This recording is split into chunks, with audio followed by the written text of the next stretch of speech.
आपके लिए आईवीएफ का सीधा मतलब ये है कि ऐसे लोग जो तमाम कोशिशों के बावजूद बच्चा पैदा नहीं कर पाते, चाहे दिक्कत महिला में हो चाहे पुरुष में हो, तो ऐसी बहुत सारी दिक्कतों का समाधान हो सकता है आईवीएफ, यानी कि इन विट्रो फर्टिलाइजेशन। किन महिलाओं को इस टेक्निक से फायदा हो सकता है, किन महिलाओं को इस टेक्निक से शर्तिया बच्चे पैदा हो सकते हैं, क्या आईवीएफ की ये टेक्निक सेहतमंद बच्चा पैदा होने की यानी हेल्दी बेबी की गारंटी भी देती है, इन सभी सवालों के जवाबों पर रोशनी डालने के लिए आज हमारे साथ एक्सपर्ट के तौर पर डॉक्टर गौरी अग्रवाल मौजूद हैं। Doctor Gauri Yashoda health care से जुड़ी हुई हैं और खासतौर पर होम आईवीएफ के कॉन्सेप्ट को बढ़ाने में लगी हुई हैं। सीड्स ऑफ इनोसेंस की फाउंडर मेंबर भी हैं। इनका ये इनिशिएटिव है शुरू किया हुआ। बहुत बहुत स्वागत है डॉक्टर गौरी आपका हमारे साथ स्पेशल लाइव एडिशन में। थैंक यू पूजा।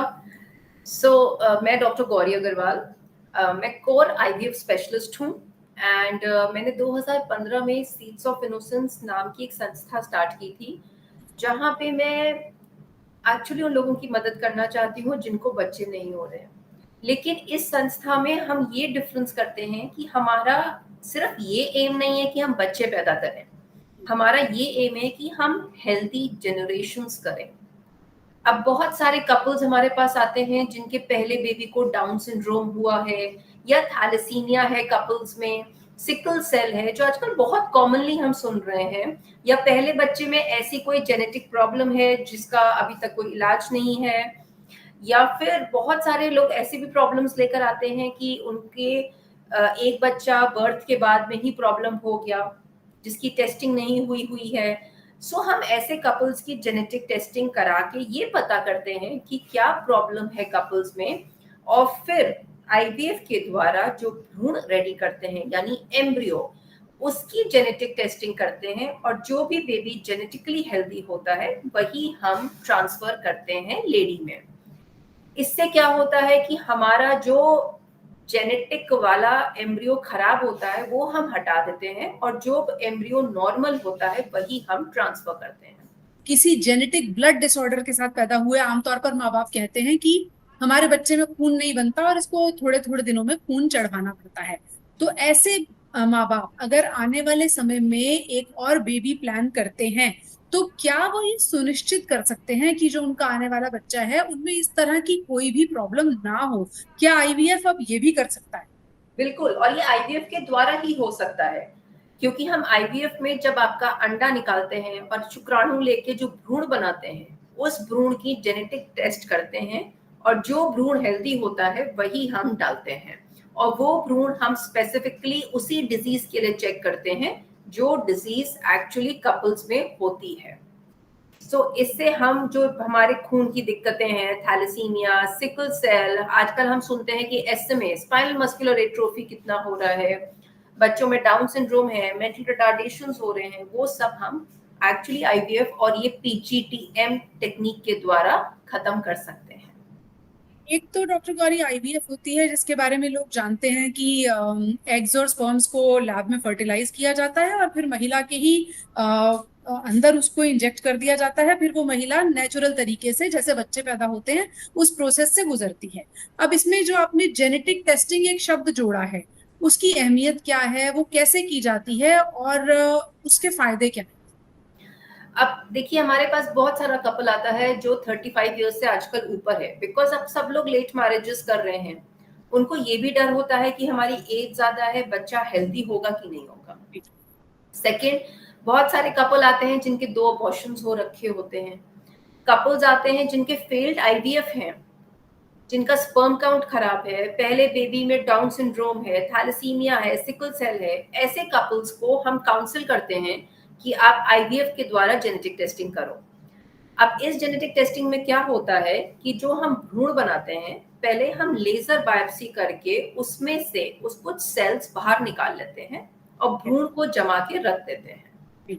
ये सेल्स हम बेचते हैं अपनी लैब में, जहां पे सीक्वेंसर, एनजीएस सीक्वेंसर होता है जिसमें हम इसकी जेनेटिक जांच करते हैं। अब ये जो सीक्वेंसर होता है हमें ये बताता है कि कौन सा भ्रूण में जेनेटिक प्रॉब्लम नहीं है।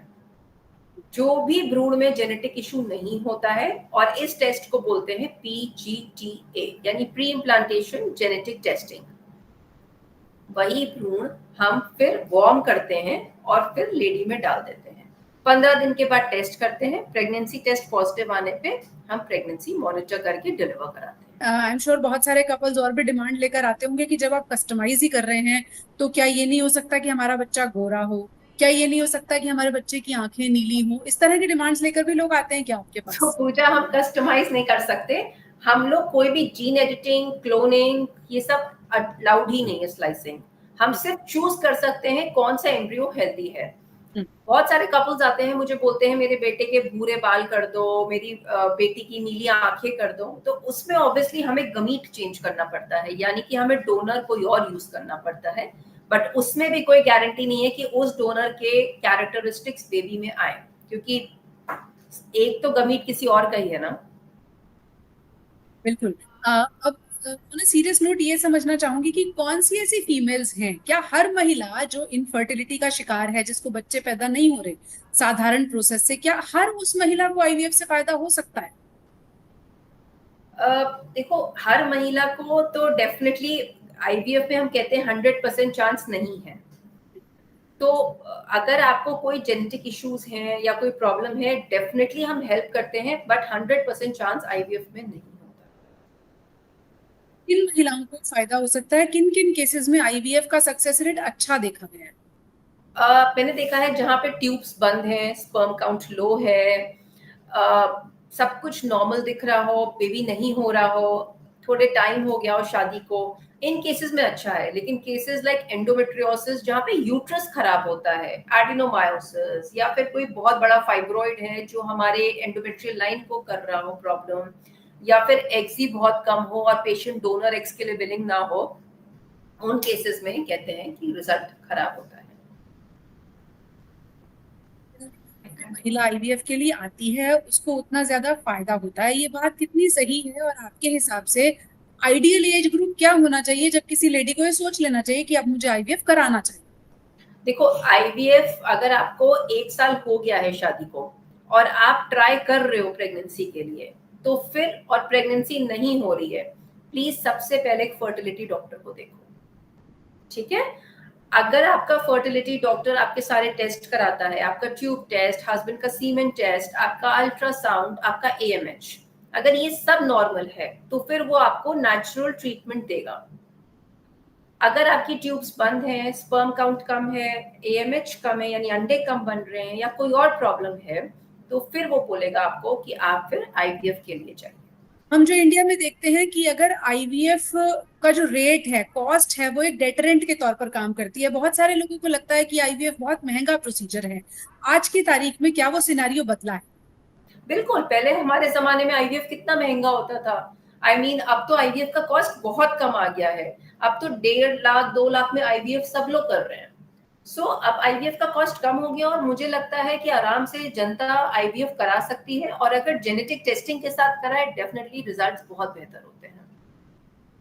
बहुत सारे कपल्स को हमने देखा डॉक्टर गौरी, ये मिथ भी होता है कि आईवीएफ से जो बच्चा पैदा हो रहा है वो हमारा बेबी नहीं है। तो मैं चाहूंगी कि आप लोगों को थोड़ा एक्सप्लेन करें कि ये प्रोसीजर है क्या और कैसे ये नेचुरल प्रेगनेंसी, नेचुरल डिलीवरी से अलग है या उसके जैसा है?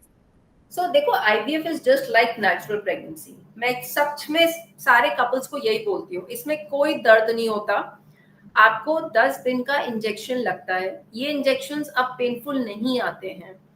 ये एक छोटा सा पिंच होता है जो पेट में लगता है, और 10 दिन के इंजेक्शंस के बाद हम 5 मिनट आपको बेहोश करके एक अल्ट्रासाउंड में सुई डाल के एक्यूपंक्चर की तरह ये एग्स बाहर एस्पिरेट कर लेते हैं। आप 5 मिनट बाद होश में आओगे, और आप मतलब लिटरली पेशेंट्स मुझसे पूछते हैं, मैम हो गया? कोई काटा पीटी नहीं, कोई दर्द नहीं, कोई सर्जरी नहीं है। हमारे ये एग्स लैब में जाते हैं, वहां पे आपका हस्बैंड स्पर्म देके मैस्टरबेशन से ये स्पर्म्स और एग्स को हम मिला के एम्ब्रियोज बना के इंक्यूबेटर में डालते हैं और उसमें ही ग्रो करते हैं। 5 दिन बाद ये एम्ब्रियोज निकाल के बिना बेहोश किए आपको एक पतले प्लास्टिक कैथेटर से आपके यूट्रस के अंदर डाल देते हैं। 15 दिन के बेड रेस्ट की कोई जरूरत नहीं है। आपको सिर्फ ओवर एक्सर्शन नहीं करना, स्ट्रेस नहीं लेना है। कुछ दवाइयां, इंजेक्शंस डॉक्टर देंगे, वो 15 दिन लगानी है और 15 दिन बाद अपना टेस्ट करना है। अगर आप इतना बिल्कुल पॉजिटिव होके स्ट्रेस फ्री होके आईवीएफ कराओगे, trust me it is very simple, कोई कॉम्प्लिकेशन नहीं होता है और बहुत फर्क पड़ता है आपकी टीम ऑफ डॉक्टर्स से, आपकी आप कहाँ जा रहे हो, आप उस सेक्टर का रिजल्ट कैसा है, उन सब चीजों पे भी बहुत फर्क पड़ता है। तो क्या ध्यान रखना चाहिए किसी भी कपल को किसी आईवीएफ सेंटर को चुनते हुए, और पहले साइकिल में कामयाबी मिलेगी इसकी गारंटी कितनी होती है? पूजा ये तो मतलब मेरे लिए बोलना आई डोंट नो कितना सही होगा, बट मेरे को बस यही लगता है कि देखो काम सब कर रहे हैं, सबका अपना तरीका है काम करने का। सो आई थिंक बहुत सारा गूगल पे सब कर रहे हैं, बहुत सारे centres and I am sure सभी अच्छा काम कर रहे हैं डॉक्टर्स। आज वर्ल्ड आईवीएफ डे पे I would like to congratulate all doctors also, but I still feel कि देर इज नो चॉइस। मतलब आप बस जब अपना इलाज करा रहा है एज अ पेशेंट, मुझे ऐसा लगता है कि एक ट्रांसपेरेंसी आपको भी पता होनी चाहिए कि आपका डॉक्टर आपके साथ क्या कर रहा है। सी बहुत सारे डॉक्टर्स, आप जो आपके अल्ट्रासाउंड हो रहे हैं, आप समझो आपके साथ भी क्या हो रहा है। लाइक मेरी एक रेगुलर प्रैक्टिस में एक आदत है कि मैं जब भी अल्ट्रासाउंड करती हूँ, मैं हस्बैंड्स को भी दिखाती हूँ, देखो फॉलिकल इतने बन रहे हैं, अभी तो कम है फॉलिकल्स, जब मैं एग्स निकालूंगी तब क्वालिटी पता चलेगी। लैब में जो एग्स निकल रहे हैं, आप पूछिए आपके कितने एग्स हैं, उनकी क्वालिटी कैसी है। आपके जो एम्ब्रियो बन रहे हैं उनकी पिक्चर्स लीजिए, एम्ब्रियो पूछिए, अपने डॉक्टर से डिस्कशन करिए, तो आपको ना एक फीलिंग ऑफ सेटिस्फैक्शन होगा कि आपके साथ हो भी क्या रहा है। सो काम सब अच्छा कर रहे हैं, इट इज जस्ट दैट आप लोग भी थोड़ा इन्वॉल्व रहिए अपने प्रोसीजर में। डेफिनेटली ट्रस्ट करो अपने डॉक्टर को, रिजल्ट आएगा, वो तो देखो मेहनत करेंगे तो आएगा ही आएगा, रेस्ट तो किस्मत भी है। ऐसा कितनी बार होता होगा कि आपने एक साइकिल किया और पहले साइकिल में सक्सेस मिल गई, अगर मैं परसेंटेज के हिसाब से पूछूं? सो ये भी ना पूजा बैच टू बैच डिपेंड करता है। अब जैसे महीने में मेरे पास पेशेंट्स आए जिनका यूट्रस ठीक ठाक है, एम्ब्रियो अच्छा बना है, तो मेरा 70-80%, कभी कभी 90% भी रिजल्ट चला जाता है। कभी कभी यूट्रस बहुत स्कार्ड होते हैं, अंदर एंडोमेट्रियल लाइन नहीं बन रही है, एडिनोमायोसिस है, एंडोमेट्रियोसिस है, सो उसमें भी होते हैं, बट तब रिजल्ट थोड़ा कम हो सकता है।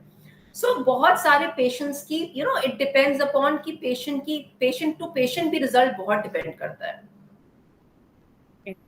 आजकल हम देख रहे हैं जो आज की दुनिया की प्रॉब्लम है डॉक्टर गौरी, वो ये है कि बहुत सारी females late age pregnancy opt करती हैं, चाहे वो करियर है, शादी लेट हो रही है, और भी वजह हो सकती हैं। तो क्या ऐसी महिलाओं को आप ये सलाह देंगी कि वो एक सर्टेन एज पर अपने एग्स फ्रीज करा लें, या फिर लेट एज प्रेगनेंसी के लिए जैसे नॉर्मल ट्राई किया जाता है वैसे करें? मैं इसमें एक एग्जांपल देना चाहती हूँ क्योंकि अभी मैंने पेशेंट देखा है, बस अभी 1 घंटे पहले एक पेशेंट आई है मेरे पास। She got divorced 6 years back. अच्छा। मैं नाम और सिटी नहीं लूंगी। सो वो मैंने उससे पूछा, शी इज 39 टुडे। मैंने कहा तुम इतनी पढ़ी लिखी हो, तुमने एक फ्रीजिंग क्यों नहीं कराया? आज मैंने अल्ट्रासाउंड किया तो उसके एग्स नहीं थे, अब उसको शादी करनी है। सो शी इज वरिड कि मैं सेकंड मैरिज में बेबी कैसे कराऊंगी। सो वो मुझे बोली कि मैम मैं मेरे को एक तो पहले पता ही नहीं था कि कुछ एग फ्रीजिंग है। जब मुझे पता चला तो मुझे लगा मेरी शादी होने वाली है, होने वाली है, होने वाली है, और उस चक्कर में मैंने टाइम खराब कर दिया। सो मेरा एक छोटा सा कंसर्न है कि एक अनसर्टेनिटी में, या फिर आपको लगता है आपको बेबी नहीं करना है ना, 28 ईयर्स के बाद अपना एग फ्रीजिंग करा लो, कोई हार्मफुल चीज नहीं है ये। सिर्फ 10 दिन के इंजेक्शन लगने हैं, वो भी आप होम आईवीएफ ऐप पे आके आ जाओ, नर्स आपके घर जाएगी, आपको 10 दिन का इंजेक्शन लगाएगी। आपको सिर्फ 1 दिन क्लिनिक पे जाके अपने एग्स देने हैं, जिसमें भी कोई काटा पीटी सर्जरी नहीं है, और वो फ्रीज करके रख लेंगे। वो जो रिग्रेट होता है ना लेटर कि मेरे एग्स नहीं बन रहे हैं, अब मैं प्रेगनेंसी कैसे करूं, वो बहुत खराब होता है। और जिनकी शादी हो गई है, जिनको बच्चा नहीं करना, आप अपना बेबी फ्रीज करा के रख लो, एम्ब्रियो फ्रीजिंग। आप हस्बैंड का स्पर्म और एग दोनों मिला के अपने एम्ब्रियोस फ्रीज करा के रख लो, जब डलवाना हो तब डलवा लेना बाद में। जैसे आपने कहा कि एक बेबी ही फ्रीज करा के रख लो, उसका रिजल्ट वर्सेस कोई फ्रेश ट्राई कर रहा है, उसके रिजल्ट में कोई फर्क होता है क्या? कोई फर्क नहीं होता, बल्कि frozen embryos have better result. जब हम एम्ब्रियोज फ्रीज करके रख लेते हैं और फिर लाइन बना के डालते हैं तो उसका रिजल्ट मच बेटर होता है। एंड इवन एग फ्रीजिंग का result is less as compare to embryo freezing. So embryo freezing is always better than egg freezing. क्या रीजन है कि फ्रोजन एम्ब्रियो ज्यादा अच्छे रिजल्ट देता है? क्योंकि फ्रोजन एम्ब्रियो, देखो जब हम कोई चीज फ्रीज करते हैं तो हमें उसको वार्म भी करनी पड़ती है फिर डालने से पहले, ठीक है। सो जब हम एग्स वार्म करते हैं तो हमें अच्छे एग्स कम मिलते हैं, survival of eggs is less. लेकिन जब हम एम्ब्रियो वार्म करते हैं तो हमें ऑलमोस्ट 99% एम्ब्रियोज मिल जाते हैं, क्योंकि एग वल्नरेबल होते हैं, हम उनको फ्रीज कर रहे हैं। यहाँ तो हमने पूरा बेबी फ्रीज करके रख लिया है, जो बहुत सारा रिसर्च में है, सब कुछ हो चुका है, प्रूवन रिजल्ट्स हैं। So embryo freezing is definitely better than egg. So if you're married, go ahead with embryo freezing. If you're not married, go ahead with egg freezing. क्या परफेक्ट एज होगी कि जब ये इस उम्र तक कोई महिला या पुरुष आ गए अब उन्हें एम्ब्रियो फ्रीजिंग करा लेनी चाहिए? After 28, अगर आप प्लान नहीं कर रहे हो ना pregnancy, just go ahead with it. तो आपके हिसाब से फर्टिलिटी के लिए सही एज 28 साल की उम्र है? बिल्कुल। यानी अगर आपको बच्चे पैदा करने हैं, जो लोग सुन रहे हैं हम उन्हें बताएंगे कि डॉक्टर्स ये मानते हैं कि 28 मैक्सिमम कितना खींच सकते हैं डॉक्टर गौरी?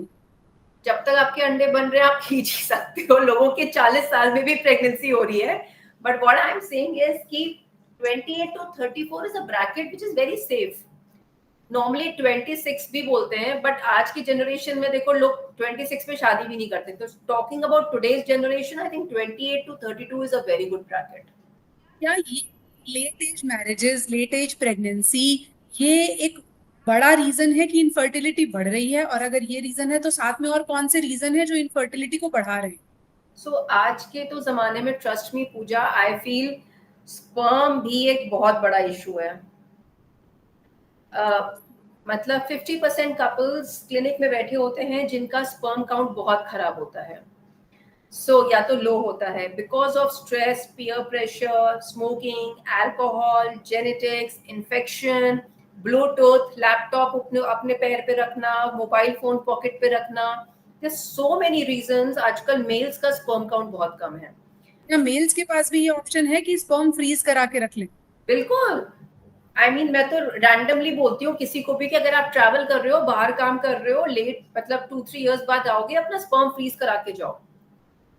ओके, तो उनके लिए आप कौन सी सही उम्र बताएंगी कि मेल्स की भी क्या उम्र होनी चाहिए जब उन्हें ये सब सोचना चाहिए? तो अगर देखो मेल्स का तो उनको लगता है कि अगर 28 to 30 इयर्स के बाद वो जा रहे हैं कहीं बाहर, ट्रैवल कर रहे हैं, उनकी वाइफ पीछे है, या फिर उनको कीमो या रेडियोथेरेपी भी लग रही है, cancer patients, they should also get their sperms frozen before putting a chemo radio. अच्छा, उस इसको थोड़ा इलाबोरेट कीजिए। आजकल तो कैंसर क्या बहुत होता है पूजा, बहुत सारे पेशेंट्स जो आजकल कैंसर ट्रीटमेंट के लिए जा रहे हैं, कीमो और रेडियो, अगर उनके बेबीज नहीं है और अगर है भी, so fertility preservation should be done before chemo and radio. I think सारे ऑन्कोलॉजिस्ट को पेशेंट्स को रेफर करना चाहिए for sperm freezing and egg freezing, so that they don't regret later कि भाई मैं अपना बेबी नहीं कर पाएंगे। क्योंकि कीमोथेरेपी जो है, रेडिएशन जो है, वो फर्टिलिटी पर बुरा असर डाल सकती है। बिल्कुल, बहुत ज्यादा। वो तो पूरा आपका गमीज खराब कर देती है। अभी मेरे पास एक कपल था, they came from Haridwar. The husband had liver failure. They wanted to go for liver transplant. अब तुम इंटरेस्टिंग स्टोरी सुनो।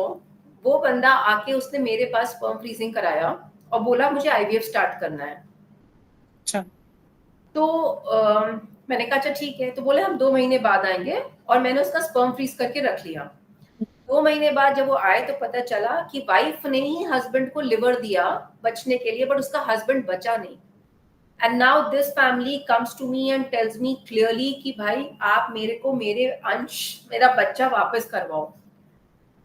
सो single females are allowed as an ART regulation. तो हमने उसको फिर पूरा इंजेक्शन लगा के एग्स बनाए, हस्बैंड का स्पर्म यूज किया, आज उसकी 2 डॉटर्स हुई हैं, ट्विंस।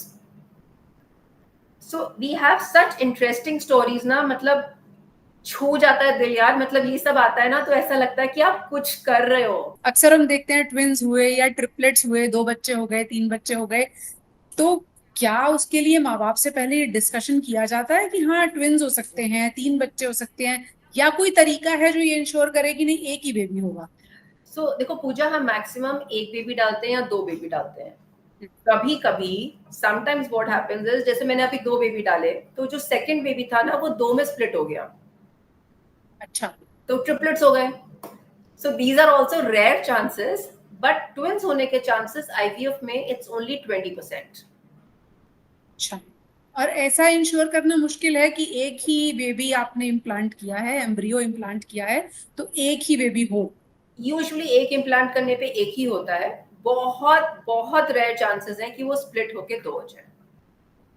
ओके, बहुत सारी महिलाओं को ये लगता है एक कि आईवीएफ पेनफुल प्रोसीजर है, और दूसरा अगर आईवीएफ कराया तो फिर पूरे 9 महीने बेड रेस्ट करना पड़ेगा।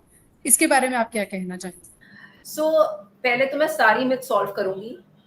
आईवीएफ में ना कोई इंजेक्शंस पेनफुल हैं, ना आपको बेसिकली पिकअप पेनफुल है, क्योंकि आपको वो बेहोश करके करते हैं। उसमें कोई बेड रेस्ट नहीं चाहिए, पेशेंट आराम से 2 घंटे बाद उठ के जाता है। ट्रांसफर कोई पेनफुल नहीं है। थोड़े से कभी कभी प्रोजेस्टेरोन के इंजेक्शंस लगते हैं, कभी कभी अगर ब्लीडिंग हो रही है, सपोर्ट सिस्टम देना है तो उसमें, अदरवाइज वो भी नहीं। प्रेगनेंसी आराम से निकलती है लाइक अ नॉर्मल प्रेगनेंसी। इसमें नॉर्मल डिलीवरी, सिजेरियन कुछ भी हो सकता है depending upon maternal and fetal conditions like normal delivery. And इसमें भी अबॉर्शन चांसेस उतने ही हैं जितने नॉर्मल प्रेगनेंसी में। मेरा ये कंसर्न है, डरो मत, it is just like a treatment.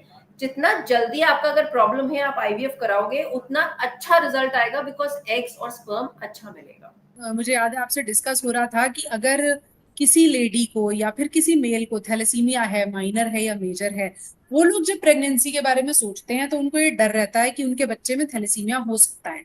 क्या आईवीएफ ऐसे लोगों की भी मदद कर सकता है जो किसी ना किसी तरह की जेनेटिक प्रॉब्लम से जूझ रहे हैं? अरे मैं एक इंटरेस्टिंग केस बताती हूँ। अभी मेरे पास एक लेडी आई, वो थैलेसीमिया मेजर थी, उसको बचपन से 21 दिन ब्लड चल रहा था। हस्बैंड उसका थैलेसीमिया माइनर। हमने लेडी के एग्स निकाले, हस्बैंड का स्पर्म लिया, एम्ब्रियोज बनाए, उनकी जेनेटिक टेस्टिंग करी स्पेसिफिकली फॉर थैलेसीमिया।